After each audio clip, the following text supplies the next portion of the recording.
Hey, welcome back to another episode of the Historic Headstones of Norfolk. We are here in beautiful Cedar Grove Cemetery in downtown Norfolk.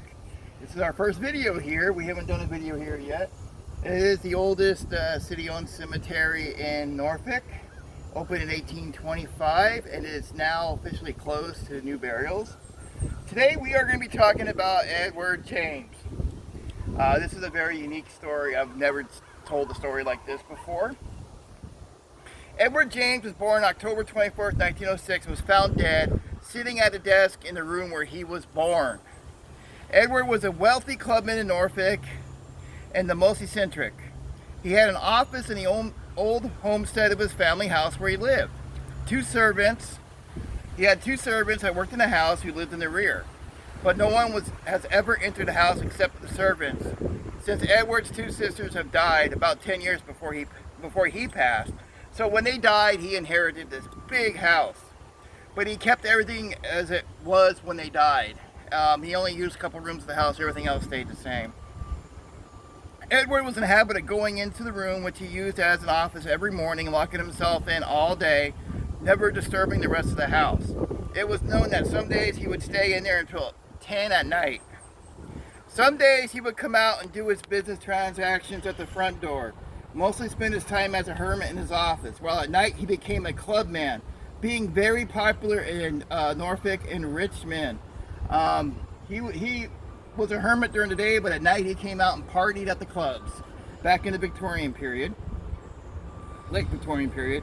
Being in and out of the city frequently, his absence since October 11th was not noticed by his servants. They figured he had gone away without telling them where he was going. Most of the time he would tell his servants where he's going so his mail can be forwarded, which was his custom. Several days has passed and an offensive odor started being smelt around the house. They thought some rat, like a possum, raccoon or something died under the house. They searched the house and where the odor was coming from was Mr. James's office, but the door was locked. One of the servants put a ladder beneath the window, climbed up, and kind of moved the blinds away, and that's where they saw him hunched over on his desk. After he saw the horrible sight, he ran down the ladder and ran across the corner to Mr. Hill's pharmacy, which was at Church and Cove Street, to notify Mr. Hill of the case. The druggist, who had been a lifetime friend of Edward, informed the police, and Patrolman Brennan was sent around the house, and he broke his way into the office by breaking down the door. The dead body was seated in a chair. A few feet away was a gas stove and a slowly leaking jet, which told the cause of death. On his desk, besides the body, was a manuscript of partly completed history of Norfolk and Norfolk County. It was thought that Mr. James was engaged in writing and was slowly was suffocated at his desk, where he slowly passed out and died. According to his family, this is the room where he died, the same room exactly where he was born. Where his desk was is where his crib was. So that was that's a pretty neat little example there. But this is not where the story ends. It just gets more interesting. His father, John James, also died in the same exact room. This was an old colonial mansion when his father, John James, purchased it during the Civil War. He was a well-known merchant in Norfolk, and he dropped dead in the same room where his son, a couple decades later, were found dead as well. So this is an amazing case. This is the same office where his father died. This is the same room where he was born, and this is the same room where he died.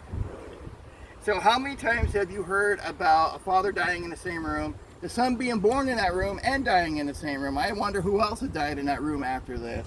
But I always loved this story. We've always done this story for October Halloween tours. It's just a fun little story. And his headstone, he was actually very wealthy. When he died, he gave a lot of his money to the University of Virginia to become what it is today. He gave hundreds of thousands of dollars, which back then would be a couple $1 million. So yeah, just come out to Cedar Grove. He's actually by the old cemetery gate in the back of the cemetery. All right, guys, take care and have a great day.